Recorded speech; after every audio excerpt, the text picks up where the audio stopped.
Unsure of your dream? Study abroad destination? Clear your doubts. Videsh Consult. Call 9676502888. నమస్కారం, welcome to I dream. ధర్మ మార్గం with Vijitha కార్యక్రమానికి స్వాగతం.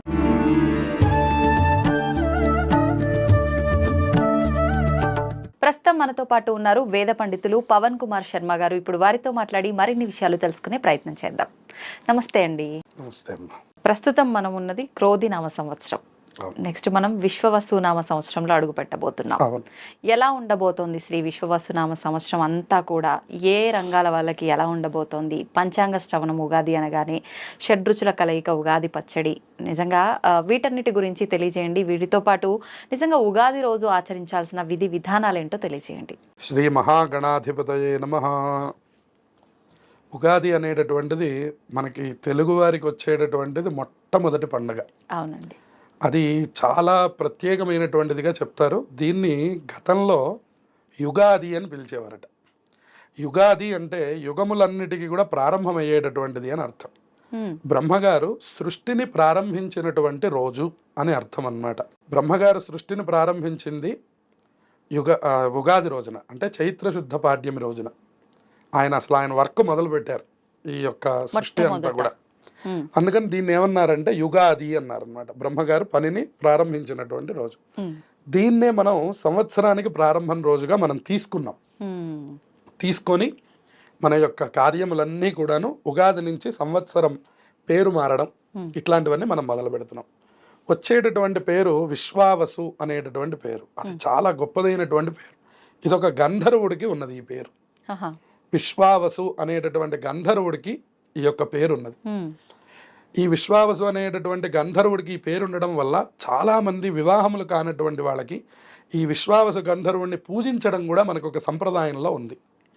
అందువల్ల ఈ సంవత్సరం అంతా మనం కోరుకోవాల్సింది, ఎవరెవరికి వివాహములు కావాలో వాళ్ళందరూ కూడా ఈ సంవత్సరానికి వివాహం అయిపోయి చక్కగా వాళ్ళందరూ సుఖమైనటువంటి జీవనం చేయాలి. ఇది చాలా గొప్ప పేరు కలిగినటువంటి సంవత్సరం. ఇక ఇందులో మనం ఆచరించవలసిన విధి విధానాల గురించి మాట్లాడుకుంటే, ఉదయాన్నే మనం ఏ పండగ అయినప్పటికీ మనకి సనాతన ధర్మం చెప్పడం బ్రాహ్మీ ముహూర్తంలో నిద్రలేవడం. ఎందువలన అంటే సూర్యోదయానికి తర్వాత నిద్రలేచినటువంటి వారికి, సూర్యోదయాత్ పూర్వమే నిద్రలేచినటువంటి వారికి ఉన్నటువంటి వ్యత్యాసాన్ని మనం ఏ శాస్త్రము మనకి చెప్పక్కర్లేదు, సహజంగా మనం అందరిలో గమనించవచ్చు. ఉదాహరణగా 5 గంటలకి లేచి కాసేపు వాకింగ్ చేసి 7 అయ్యేసరికి స్నానం కాఫీ కాస్త అవి పూర్తి చేసుకునే వాళ్ళ యొక్క మైండ్ సెట్ ఎలా ఉంది, 7:30-8 గంటలకి దుప్పటి తీసేటటువంటి వాళ్ళ యొక్క స్థితి ఎలా ఉంది అంటే వాళ్ళకి ఎప్పుడు లేజినెస్గానే ఉంటుంది. అందుకనే మన పెద్దవాళ్ళు 7-8 గంటలకి రోగం వచ్చిన వాడు తప్ప అన్యులైనటువంటి వాళ్ళు, ఉత్సాహంగా ఉన్న వాళ్ళు ఎవరు కూడా పడుకోకూడదు అంటూ ఉండేవారు. నీకు కావాలంటే మధ్యాహ్నం పడుకో 1 గంట సేపు, కానీ 6 దాటిన తర్వాత 9 గంటల వరకు, అంటే సూర్యుడు వచ్చేటటువంటి ఆ సందర్భంలో కనుక నువ్వు పడుకున్నావు అంటే నీ ఖాతాలో నుంచి ఆ డే డిలేట్ అయిపోయినట్టు అర్థం. ఎందుకంటే ఇంకా ఆ రోజు ఏ పని కాదు. ఆ లేజినెస్ కంటిన్యూ అవుతూ ఉంటుంది అనమాట. మనకి 2ంటికే అదే మూడు ఉంటుంది, సాయంత్రం 6 గంటలకే అదే మూడు ఉంటుంది. నిద్ర లేవగానే తింటాం, తినంగానే మళ్ళీ మనకి నిద్ర వస్తుంది. అందువలన ఉదయం నిద్ర లేవడం మీద చాలా ప్రత్యేకమైన విభాగాన్ని చెప్పారు. మన సైన్సు, మన యోగా, మన ఆరోగ్య సూత్రములు అన్నీ అవే మాటలు చెప్తున్నాయి. అందుకని ఉగాది రోజు చేయాల్సిన మొట్టమొదటి పని ఏంటి? మిగతా రోజుల్లో ఎప్పుడు లేచినా లేవకపోయినా కనీసం ఉగాది రోజైనా అట్లీస్ట్ మనం బ్రాహ్మీ ముహూర్తంలో లేవడం. కనీసం 5:30 కన్నా, బ్రాహ్మీ ముహూర్తం 4 గంటలకి, సూర్యుడు వచ్చే ముందర లేవడం అంటే కనీసం 5:30 కన్నా నిద్ర లేస్తే ఆ రోజు కూడా ఒంటికి నూనె రాసుకొని అభ్యంగన స్నానం అంటాం మనం. అభ్యంగన స్నానం చేస్తే అలక్ష్మి పరిహారం జరుగుతుంది. అంటే ఏదైతే చెడు ఉన్నదో, నెగిటివ్ ఏదైతే ఉందో అదంతా వెళ్ళిపోతుంది. అది పెద్దలు మనకి నూనె మాడికి కొంచెం ఒంటికి నూనె రాస్తే అది ఇంకా చలవ అని చెప్తారనమాట. పెద్దలు లేకపోతే మనమే ఒంటికి కాస్త నువ్వుల నూనె రాసుకొని ఆ లోపలికి వెళ్ళి శుభ్రంగా స్నానం చేసి ఆ తర్వాత ఒక నూతనమైనటువంటి వస్త్రాలు ధరించాలి. ఆ రోజు పాత బట్టలు కట్టుకుంటే ప్రధానంగా ముందు దరిద్ర దేవతను ఆహ్వానించడంట. కొంతమంది ఏమంటూ ఉంటారంటే, మాకు ఇట్లాంటి నియమాలు ఏం లేవండి, సాయంత్రం ఏదో ఫంక్షన్ ఉంది దానికి వేసుకుంటాం కొత్త బట్టలు, ఇప్పుడు ఏదో మామూలు బట్టలు వేసుకుందామని అనుకుంటారు. మీరు బట్టలు వేసుకునేది ఎవరికో కనిపించడానికి అనేటటువంటి విభాగం అనేటువంటిది అసలు మనలో ఒక రిజిస్టర్ అయిపోయింది అనమాట. ఇవాళ మనం ఏదైనా ఒక బట్ట వేసుకోగానే అందరూ చూడాలి, బాగుంది అనాలి అనేటటువంటి ఒక ఆసక్తితో వేసుకుంటున్నాం, కానీ మన గురించి మనం వేసుకోవడం పోతుంది లోకంలో. అందుకని ఇప్పుడు ఇంట్లో ఉన్నంతసేపు మనం చూడండి, మనం వాడే దుస్తులు ఏమిటి, పిచ్చి పిచ్చిగా, బయటకు వచ్చినప్పుడు మనం వాడే దుస్తులు ఏమిటి, దాని మీద కూడా మనకి ఈ అధ్యయనం సరిపోతుంది. అవును. అందుకని ఈ ఉగాది యొక్క పర్వదినం ఏం చెప్తోందంటే, ఎవరు చూసినా చూడకపోయినా నీ కోసం నువ్వు వేసుకో, నీ లక్ష్మీదేవిని నువ్వు ఆహ్వానం చేసుకో. నువ్వు ఎవరి కోసమో కాదుగా, మన బ్యాంక్ బ్యాలెన్స్ మనకి తెలియాలి కానీ ప్రపంచానికి తెలియక్కర్లేదు. వాస్తవం. అట్లా కోసమని మనం నూతనమైనటువంటి వస్త్రాలు ధరించాలి. చాలా మంది ఇట్లా అనడం చూసాం కాబట్టి ఇక్కడ మనం చెప్పుకుంటున్నాం ఇది. ఎందుకంటే సాయంత్రం బయటికి వెళ్తున్నాము, సాయంత్రం గుడికి వెళ్తాం కాబట్టి సాయంత్రం కొత్త బట్టలు వేసుకుందాం, ఇప్పుడు నార్మల్ వేసుకుందాము అని అనుకుంటాం. కానీ కాదు, ఉదయం తలస్నానం అయిపోగానే కొత్త బట్టలు ధరించాలి. ఆ తర్వాత మనం అనుకున్నట్టు ఈ షడ్రసోపేతమైనటువంటి ముందు దేవుణ్ణి శుభ్రం చేసుకొని, దేవుడికి పూజ చేసుకొని, ఈ 6 రకములు కలిసినటువంటి యొక్క పచ్చడిని నివేదన చేసి ఆ పచ్చడిని ప్రసాదంగా స్వీకరించాలి. అది స్వీకరించేటప్పుడు కూడా మనకు ఒక ప్రత్యేకమైనటువంటి శ్లోకం ఉన్నది. ఆ శ్లోకం చెప్తూ మనం గనక తీసుకున్నట్లయితే సంవత్సరం మొత్తం కూడా మనకి ఆరోగ్యాన్ని ప్రసాదించమని ఆ శ్లోకంలో అర్థం ఉన్నది. ఆయుర్వృద్ధి కరం తస్మాత్ నింబకందళ భక్షణం అని. ఇది ఆయుష్ని వృద్ధి చేస్తుంది అన్నమాట, తేజస్సుని వృద్ధి చేస్తుంది. ఈ 6 రకములు కూడా మనకి లోపల ఉన్నటువంటి 6 గుణములకు సంకేతం. ఈ 6 గుణములు కూడా మనకి ఎప్పుడెప్పుడు ఎంతెంత కావాలో అంతంత కావాలి. ఇవాళ మనకి ఏ గుణం లేకపోయినా మనం ఫెయిల్ అయిపోయినట్లే. మనకు కాస్త కోపం లేకపోతే ప్రయోజనం లేదు, మనకు అసలు శాంతం అనేటువంటిది లేకపోయినా ప్రయోజనం లేదు. అన్ని రకములు మనుష్యుడికి అవసరం. అది గుర్తు చేయడమే ఈ షడ్రసోపేతమైనటువంటి ప్రసాదం మొట్టమొదట తీసుకోవడం. ఆ తర్వాత మనం దేవతార్చన చేసుకొని మామూలుగా దేవుడికి పూజ, ఆ రోజు ఎవరికి ఏది చేతనైతే ఆ పిండి వంటలు తీసుకోవడం. మొట్టమొదటి పని ఇప్పుడు ఈ సంవత్సరం నుంచి చేయవలసింది ఏమిటంటే, అందరూ కూడా ముందు వాళ్ళ తల్లిదండ్రులకి నమస్కారం చేయడం. అన్ని గుళ్ళకు వెళ్ళినటువంటి ఫలితం ఇది మనం అందరం తెలుసుకోవాలి. ఖచ్చితంగా తల్లిదండ్రులు, పెద్దవాళ్ళు ఎవరైతే ఇంట్లో ఉన్నారో అందరికీ ముందు చిన్నవాళ్ళు, వాళ్ళకంటే పెద్దవాళ్ళు ఎవరైనా సరే, ఉదాహరణకి 2 పిల్లలు ఉంటే ఇక్కడ తమ్ముడు ఉన్నాడు అనుకోండి, అన్నయ్య గారికి దండం పెట్టాలి. లేదా తమ్ముడు ఉంటే అక్కయ్య ఉంటే అక్కయ్యకి దండం పెట్టాలి. ఆ అక్కయ్య తమ్ముడు కలిసి వెళ్ళి తల్లిదండ్రులకి దండం పెట్టాలి. ఈ పిల్లలిద్దరూ, ఈ తల్లిదండ్రులు ఇద్దరు వెళ్ళి వాళ్ళ తల్లిదండ్రులకి దండం పెట్టాలి. ఇలా ఒక రకమైనటువంటి యొక్క ఆనందకరమైనటువంటి సన్నివేశంలో ఈ ఉగాదిని కనుక మనం ప్రారంభిస్తే, ఈ తొలి రోజున మనం తీసుకునేటటువంటి ఆశీర్వచనాలు ఈ సంవత్సరం మొత్తానికి మనకి బలాన్ని ఇస్తాయి. అందువలన ప్రధానంగా తల్లిదండ్రుల్ని పూజించుకోవడం. ఆ తర్వాత మన కులదేవత ఆరాధన ఏమిటి అంటే, మనం ఏ దేవుణ్ణి నిత్యంగా పూజిస్తున్నాము. ఉదాహరణకు ఒకళ్ళకి వెంకటేశ్వర స్వామి అనుకోండి, ఆ రోజు ఉదయం కుదిరితే ఉదయం, లేదా సాయంత్రం కుదిరితే సాయంత్రం తప్పకుండా వెళ్ళి మన ఇష్టమైనటువంటి దేవతారాధనని ఆ రోజు చెయ్యాలి. ఆ దేవతల యొక్క ఆశీర్వచనం కూడా మనం తీసుకోవాలి. ఒకళ్ళకి శివాలయం అంటే చాలా ఇష్టం అనుకోండి, శివాలయానికి వెళ్ళాలి. ఆంజనేయ స్వామి వారి మీద ప్రీతి అయితే ఆంజనేయ స్వామి గుడికి వెళ్ళాలి. అలా ఎవరు ఏ దేవతని నిరంతరం పూజిస్తూ ఉన్నారో ఆయా దేవతల యొక్క ఆశీర్వచనం కూడా ఆ రోజు తీసుకోవాలి. అంతేకాకుండా ఈ పంచాంగ శ్రవణం అనేటువంటిది అది చాలా ముఖ్యమైనటువంటిది. పంచాంగ శ్రవణం అనేటటువంటిది మనకు 5 అంశములను తెలియజేసేదాన్ని పంచాంగ శ్రవణం అంటారు. తిథి, వారము, నక్షత్రము, యోగము, కరణము అని. తిథి వారాలు మనందరికీ తెలుసు. ఇవాళ మనం ఉదాహరణకి శుక్రవారం అని చెప్పుకోవాలి, గురువారం అని చెప్పుకోవాలి అని అన్నా కూడా మనం క్యాలెండర్ వైపు చూస్తాం మనం. అంటే అర్థం ఏమిటంటే వారం అని. ఇది ఒక్కొక్క దానికి ఒక్కొక్కమైన ఫలితం ఉందిట. అందుకని పంచాంగం వినమంటారు. తిథైశ్చ శ్రియమాప్నోతి అన్న. తిథి కనుక తెలుసుకున్నట్లయితే రోజు మనకి డబ్బు, శ్రియం కలుగుతుందిట. వారాత్ ఆయుష్యవర్ధనం, వారం కనుక తెలుసుకున్నట్లయితే ఆయుష్ పెరుగుతుంది. నక్షత్రాత్ శమయతే పాపం, నక్షత్రం కనుక తెలుసుకున్నట్లయితే పాపం పోతుందిట ఆ రోజు. యోగాత్ రోగ నివారణం, యోగం వల్ల రోగం నివారణ అయిపోతుంది. కరణాత్ కార్యసిద్ధించ పంచాంగం ఇది లక్షణం అని చెప్పారు. ఈ కరణం కనుక తెలుసుకున్నట్లయితే ఆ రోజు కార్యసిద్ధి కలుగుతుంది. మనకి పనున్నా లేకపోయినా ఇవాళ బోల్డ్ అన్ని యాప్స్ వచ్చాయి మనకి. కనీసం దాంట్లో ఈ 5 ఏంటి, ఓహో ఇవాళ గురువారం, ఓహో ఇవాళ పాడ్యమి తిథి, ఇవాళ ఆశ్లేష నక్షత్రం, ఇలా ఇవన్నీ చూసుకున్నా కూడా ఉత్తమమైన ఫలితాలు వస్తాయట. అందువల్ల చాలామందికి ఇది కుదరదని కనీసం ఉగాది రోజైనా ఇది వినండి అయ్యా మొదటి రోజు, తర్వాత సంగతి తర్వాత. ఎట్లా అయితే మనం మొదటి రోజున అన్నీ బాగా చేస్తాం, పెళ్లి రోజున అత్యంత ప్రేమగా ఉంటాం, తర్వాత సంగతి తర్వాత. అట్లా ఇది కూడా కనీసం మొదటి రోజైనా మీరు పంచాంగం యొక్క విధానాలు తెలుసుకోండి, మీ రాశి ఫలితాల గురించి తెలుసుకోండి. అలాగే ఈ సంవత్సరంలో ఏదైనా ఒక మార్పుని తప్పకుండా స్వీకరించండి ఆ రోజు. ఇప్పుడు మీరు ఈ నిత్యంలో ఉన్నటువంటి విషయం మీద నుంచి ఇంకొంచెం గ్రోత్ అవ్వడానికి, ఉదాహరణకి నేను ఈ సంవత్సరం నుంచి 1 గంట ఫోన్ వాడడం తగ్గిస్తాను అనుకోండి, అది ఎంతో ఆరోగ్యం, అది ఎంతో టైం మీకు ఇచ్చినట్లు అనమాట. సో మనం ఫోన్కి ఇస్తున్నంత టైము మనం మన కుటుంబ సభ్యులకి ఇవ్వట్లేదు, మనం మన ఏ రకమైనటువంటి పనులకు కూడా ఇవ్వట్లేదు. మన టైం అంతా మనం ఫోన్కి ఇస్తున్నాం. అది ఆదాయ మార్గం అయితే సంతోషమే, కానీ అది ఆదాయ మార్గం కూడా కాదు, సమయం వృధా చేయడం అవుతుంది.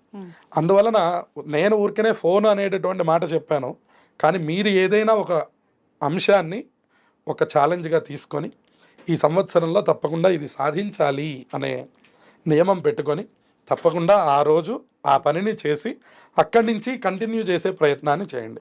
ఉదాహరణకి రాత్రిపూట భోజనం మానేస్తాను అని అనుకోవచ్చు, ఉదాహరణకి నేను రోజు ఒక 2 గంటలు వాకింగ్ చేస్తాను అనుకోవచ్చు.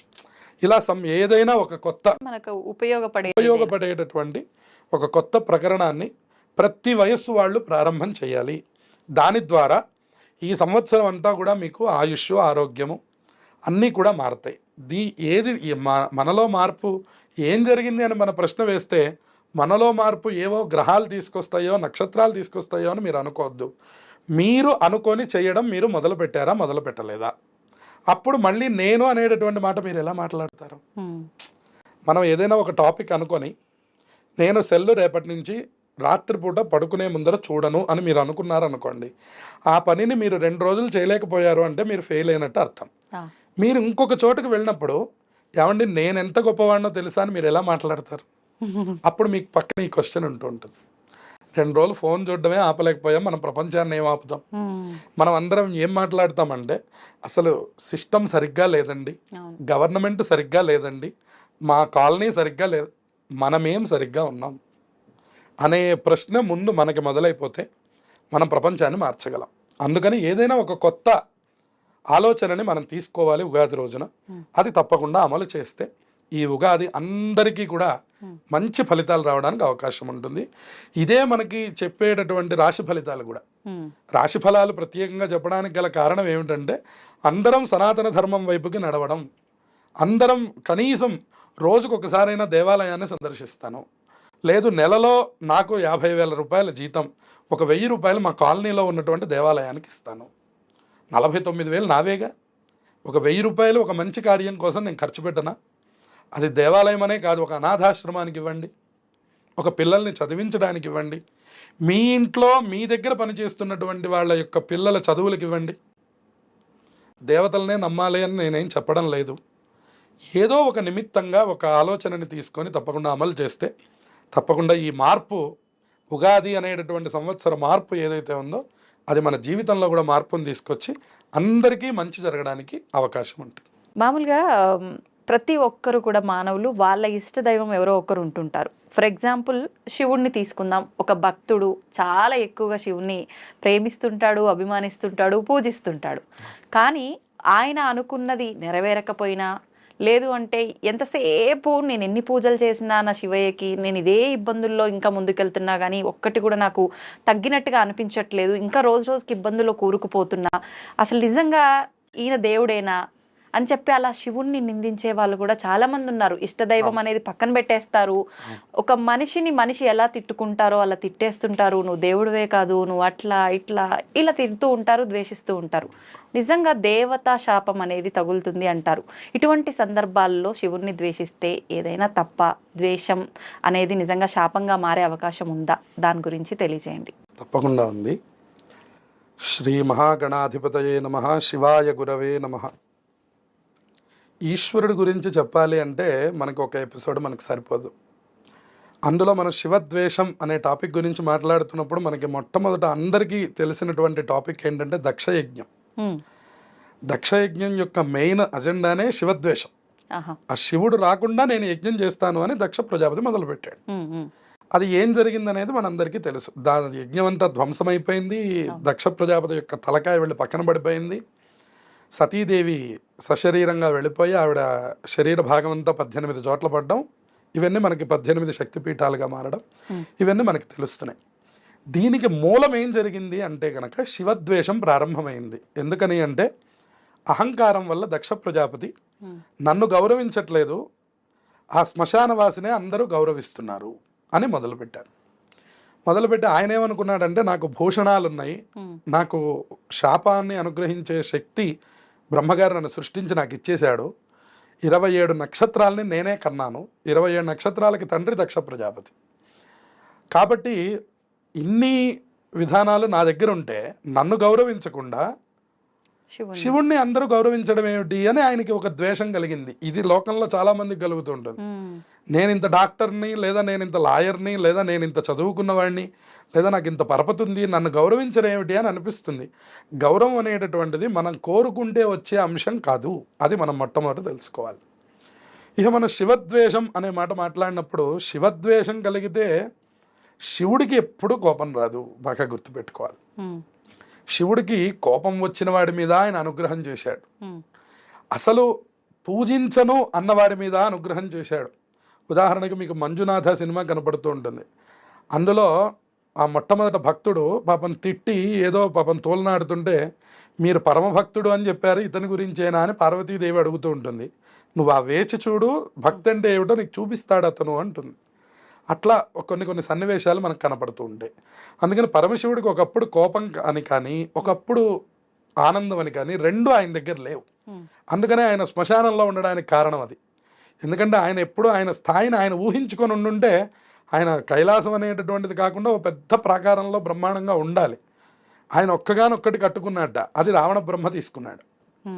ఆయన అసలు పార్వతీదేవి అన్నదిట అందరూ మనల్ని భస్మసింహాసనం అని, మీరేదో ఏనుగు తోలు కట్టుకుంటారని ఎందుకు అనాలి, మనం ఒక భవన నిర్మాణం మనం చేయలేమా అని అడిగారట.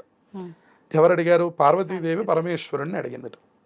అడిగేసరికి ఆయన ఏం చేశాటంటే అసలు ఈ ప్రపంచానికి ఒక అవతల పక్కగా మనం వెళ్ళి మన మందిరాన్ని నిర్మాణం చేద్దాం. అందుకని నువ్వు ఊహిస్తే విశ్వకర్మ అనేటటువంటి దేవతల యొక్క బిల్డర్ ఒక ఆయన ఉండేవాడు. ఆయనకి నీ యొక్క ప్లాన్ కనుక చెప్పినట్లయితే శుభ్రంగా నిర్మాణం చేసి ఇచ్చేస్తాడు అని చెప్తే పార్వతీదేవి తన యొక్క ఊహతో మొత్తం మీద బ్రహ్మాండమైనటువంటి నిర్మాణం జరిపించింది ఆ రావణాసురుడు విశ్వకర్మతో. రావణాసురుడు పౌరోహిత్యానికి వచ్చాడు. వచ్చి ఆ భవనం అంతా చూశాడు. పురోహితుడికి సహజంగా ఏదైనా దక్షిణ ఇవ్వాలి, వాళ్ళు సంతోషపడేటట్టుగా అని మనకి ధర్మశాస్త్రం చెప్తున్నది. ఆయన అడిగాడు, ఈ భవనమే నాకు కావాలి అని అడిగాడు. వెంటనే పార్వతీ పరమేశ్వరులు చూసుకొని, మనకి ఇది ప్రాప్తం లేదు, అందున బ్రాహ్మడు అడిగాడు. ఇవాళ మనం ఇక్కడ ఇంకొక చిన్న విషయాన్ని మనం ఇక్కడ మాట్లాడుకోవాలి. ఇవాళ మన పిల్లలకి ఇవన్నీ కూడా అందట్లేదు. మొన్న వచ్చినటువంటి ఆదిపురుషు అనేటటువంటి చిత్రంలో కూడా రావణాసురుణ్ణి ఒక మాంసం తినేవాడిగాను, ఏదో పెద్ద గద్ద వాహనమును దానికి ఏదో మాంసం పెట్టడం, ఇవన్నీ కూడా చూపించారు. ఆయన శుద్ధమైనటువంటి బ్రాహ్మణుడు. ఆయన నిద్రలేస్తే సంధ్యావందనం చేసుకోవడం, శివారాధన చేయడం, ప్రతిరోజు కూడా సముద్ర తీరానికి వెళ్ళి సైకతం అనేటటువంటి లింగాన్ని చేసి దానికి పూజ చేసేవాడు అనమాట రావణ బ్రహ్మ. అందుకని ఆయన రావణ బ్రహ్మ అంటూ ఉంటారు ఆయన్ని. ఆయన అంత గొప్పవాడు అనమాట. అయితే ఈ రావణాసురుడు అడిగాడని చెప్పని పార్వతీ పరమేశ్వరులు ఇద్దరు కూడా ఆ ఇంటిని దానం చేసేసేసి రావణాసురుడికి వాళ్ళిద్దరూ మళ్ళీ బయలుదేరి మనం యథాతథంగా మనం వెళ్ళిపోదామని చెప్పని మళ్ళీ కైలాసానికి వచ్చేసింది. ఇక్కడ మనం శివద్వేషం అనే మాట మాట్లాడినప్పుడు శివద్వేషం కలిగినప్పుడు శివుడికి కోపం రాదు, కానీ చుట్టూ ఉండే ప్రమథగణాలు ఊరుకో. అందుకని శివుడు ఎప్పుడైతే సతీదేవికి దగ్ధమైందనేంత వరకు ఆయనకు కూడా కోపం రాలేదుట. ఓ సతీ నువ్వు వెళ్ళొద్దు అని చెప్పాడు ఆయన. అంటే లేదు పుట్టింటి వారి దగ్గరికి పిలవకపోయినా కూడా వెళ్ళొచ్చు అని మనకి ధర్మశాస్త్రం ఉంది, కాబట్టి నేను వెళుతున్నాను అన్నది ఆవిడ. నువ్వు వెళ్తే ఇబ్బంది పడతావు అన్నారు. అవసరం లేదు, అయినా నేను వెళ్తాను, నా అక్క చెల్లెళ్ళు అందరూ వచ్చారు, నేను వెళ్ళకపోవడం ఏంటి, మా నాన్న హడావిడిలో పిలవలేదేమో నన్ను, కాబట్టి నేను వెళుతున్నాను, అయితే వెళ్ళు అని చెప్పాను. వెళ్ళారు. వెళ్ళేసరికి ఆ ఘోరమైనటువంటి అవమానం జరిగింది. ఎప్పుడైతే సతీదేవి కాలు రాసి భస్మం ద్వారా మనకి శరీరాన్ని అర్పణం చేసిందో అప్పుడు పరమశివుడు ఉగ్రుడైపోయినాడు. ఆయన ఉగ్రుడైపోయి తన జటని తీసి భూమికి వేసి కొట్టంగానే వీరభద్రుడు ఉద్భవించాడు. ఆ వీరభద్రుడు ప్రమథగణాలన్నీ కూడా వెళ్ళి ఒక్కొక్కళ్ళకి ఒక్కొక్క గాయం చేశాయి. ఏమిటి? సూర్యభగవానుడికి మూతి మీద గుద్దారట, ముందు ఉన్నటువంటి పళ్ళన్నీ ఊడిపోయినాయి. సరస్వతీదేవి ఆ సభలో ఉన్నందుకు గాను ఆ ప్రమథగణాలు వెళ్ళి ఆవిడ యొక్క పళ్ళను తీసేశారు. అందుకనే ఆవిడకి పాల పాయసం నివేదన పెడతారు. సరస్వతీదేవికి పళ్ళు లేవు, సూర్యభగవానుడికి పళ్ళు లేవు, అందుకనే పాయసం ఎక్కువగా నైవేద్యం పెడతారు వాళ్ళకి.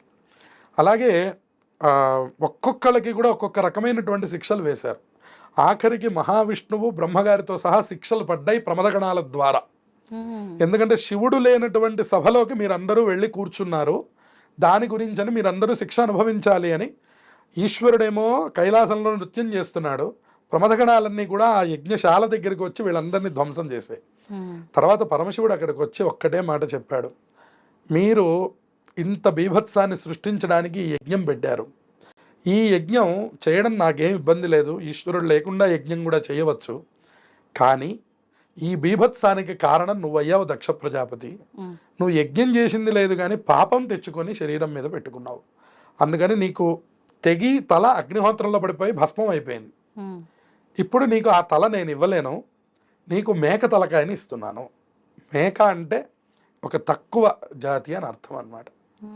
అందువలన మేక తలకాయని నీకు ఇస్తున్నాను అంటే నింద అన్నమాట, తల మీద నింద ఉన్నవాడు అని అర్థం. అందుకని అక్కడి నుంచి దక్ష ప్రజాపతి మేక యొక్క శిరస్సుతో ఆ దక్ష ప్రజాపతిని కొన్నాళ్ళు ఆయన అనుగ్రహం చేశాడు అట్లా. అందువలన ఇక్కడ మనకు తెలుస్తున్నది ఏమిటి అంటే, శివనిందను గనక చేసినట్లయితే ఆ ప్రాంతం ప్రాంగణం ప్రమథగణాల ద్వారా ధ్వంసం అయిపోతుంది అని అర్థం అన్నమాట. ఈశ్వరుడు ఎప్పుడు కోపం తెచ్చుకోడు, ఆయన ఎంతో దయామయుడు. ఎందుకన్నా మనకి కాళహస్తీశ్వర మహాత్యంలో దుర్జటి గారు చెప్తారు, తిన్నడు ఏదైతే మనం కన్నప్ప అంటున్నాం, మనం కన్నప్ప నోట్లో ఆయనకి తేవడానికి నీళ్లు తేవడానికి తగినటువంటి పరికరం లేకపోవడం వల్ల నోట్లో నీళ్లు పోసుకొని వచ్చి గండూషాంబు నిషేచనం పురరిపోహో దివ్యాభిషేకాయతే అన్నాడు. రోజు వేదమంత్రములు చెప్పి చెంబులతో పాలు పోసిన దానికంటే కూడా ఇది ఎంతో బాగుందన్నట్ట ఆయన. ఏమిటి అన్నట్ట? భక్తి చూశాడు ఆయన. కించిత్ భక్షిత మాంసశేష కబళం నవ్యోపహారాయతే అన్నట్టు. ముందు ఆయన ఏం చేశాడు, పరిగెడుతున్నటువంటి అడవి పందిని చంపేసి ఆ మాంసం అంతా తీసుకొని వచ్చి ముందు ఆయన తిన్నట్టు ఇది బాగుందా లేదా, తర్వాత తీసుకొచ్చి దేవుడి దగ్గర పెట్టాడు. ఆయన తిని ఇది చాలా బాగుంది, ఇది పెట్టచ్చు అని చెప్పని తీసుకెళ్ళి పెట్టాడు. అందుకని ఇక్కడ శ్లోకంలో ఏమన్నారంటే శంకరాచార్యుల వారు, కించిత్ భక్షిత మాంస శేష కబళం నవ్యోపహారాయతే. మనం పెట్టినటువంటి ప్రసాదాలు అన్నిటికంటే ఆయన అక్కడ భక్తిని చూసి ఇది నవ్యోపహారం, నవ్యం అంటే కొత్తదని అర్థం, ఇది ఎంతో బాగుందని అర్థం, అటువంటి ఆహారంగా స్వీకరించాడు. ఇదేంటయ్యా నువ్వు అట్లా స్వీకరించావేమిటంటే, భక్తి కిం నకరోత్యహో వనచరో భక్తావతంసాయకే. నేను ఎవరికి లొంగిపోతానయ్యా అంటే, భక్తి ఎవరి దగ్గర ఉన్నదో వాళ్ళకి నేను లొంగిపోతాను. అందుకనే నాకు భోళాశంకరుడు అని పేరు ఆయనకి. ఆయన భోళావాడు. ఆయన దగ్గరికి వెళ్ళి మనం భక్తి ప్రకటించాలే కానీ మనకి ఇవ్వనటువంటిది ఏదీ లేదు. అందుకనే మీరు చూడండి, రాక్షసులు శివారాధన చేశారు, దేవతలు శివారాధన చేశారు, మనుష్యులు శివారాధన చేశారు, ప్రమథగణాలు శివారాధన చేశారు. మీరు ఏ శ్మశానంలో శివాలయం ఉంటుంది, మన గ్రామంలో శివాలయం ఉంటుంది, 12 జ్యోతిర్లింగములు శివాలయములుగా ఉన్నాయి, అన్ని చోట్ల పరమేశ్వరుడు ఉన్నాడు, ఇంకా లేని ప్రదేశం ఏమున్నది? అందుకని చెప్పని ఈ నాయనార్లు అని మనకి తమిళనాడులో ఉంటారు. ఆవిడ ఒకసారి ఏం చేసేదారంటే, ఆ శివలింగం మీదకి కాలు పెట్టి పడుకున్నది ఆవిడ. వెంటనే గణపతి వచ్చి అడిగారట, ఏంటమ్మా శివలింగం మీదకి నువ్వు కాలు అంటే మిగిలిన వాళ్ళని పెట్టమని కాదు ఇప్పుడు ఉద్దేశం. అంత స్థితిలోకి వెళ్ళిపోయిన తర్వాత మనకి శివలింగము ఇంకోటి తేడా ఏమీ తెలియదు మనకి. ఆ స్థాయి భక్తి రావాలి. ఆవిడకి వచ్చిన తర్వాత ఆవిడ ఏం చేశారటంటే, పక్కగా ఉన్నటువంటి శివలింగం మీదకి కాలు పెడితే గణపతి వారు వచ్చి అడిగారట, నువ్వేమిటి కాలు అటు పక్కన పెట్టావేమిటని చెప్పని. ఓహో అక్కడ శివుడు ఉన్నాడా, మరి నా తల దగ్గర శివుడు లేడా ఇప్పుడైతే? అంటే నా తల దగ్గర శివుడు లేడా, కాళ్ళ దగ్గర ఉన్నవాడే శివుడా? కాదు కాదు, అయితే అటు తిరిగి పడుకోమన్నట్టు. ఇటు తిరిగి పడుకుంటే ఇప్పుడు అయితే నా కాళ్ళ దగ్గర లేడా శివుడు? అంటే ప్రపంచమంతా శివుడుగా ఉన్నాడు అక్కడ. మళ్ళీ కాళ్ళ దగ్గర శివుడు ఉన్నాడండి, తల దగ్గర లేడండి, తల దగ్గర ఉన్నాడండి, కాళ్ళ దగ్గర లేడండి అంటే, ఇక్కడుండి అక్కడ లేడంటే మనం ఇంక శివుడిని ఎక్కడ ధ్యానం చేస్తాం మనం?